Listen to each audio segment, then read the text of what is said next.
GCSE Electrolysis, cations, anions, cathodes, anodes, let's clear them all up. And firstly, electrolysis is the breakdown of an ionic substance using electricity, and for that to happen, the substance must first be either molten or aqueous, dissolved in water, so that the ions are free to move and therefore to be separated. And you should remember C to the C, A to the A, cations go to the cathode, anions go to the anode. And if you want to remember the charges of the ions, remember that cats have pores. So cat ions are positive, and therefore anions are negative. And from that you can work out the charges of the electrodes, because if we remember that cat ions are positive, C to the C means they go to the cathode, and the cathode must be negative because opposite charges attract. And I also want you to remember oil rig. Oxidation is loss of electrons, reduction is gain of electrons. At the cathode, reduction occurs, so ions gain electrons, and at the anode,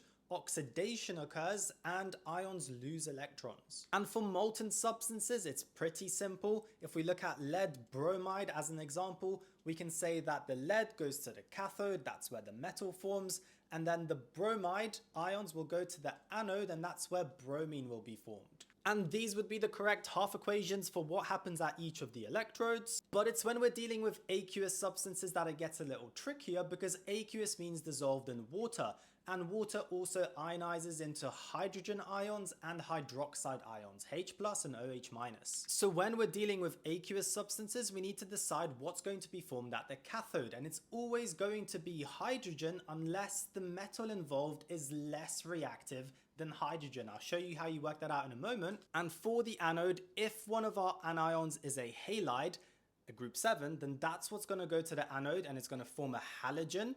If it's not a halide, then it's the hydroxide that will go to the anode and it will form oxygen. So just remember, halide, halogen, no halide, oxygen. So the only thing you really need to memorize is the reactivity series so that you can work out which cation goes to the cathode. Now, I asked my AI assistant on Dola to create a simple mnemonic for me so that I could remember it, and it came up with, stop calling me a careless zebra, instead try learning how copper saves gold.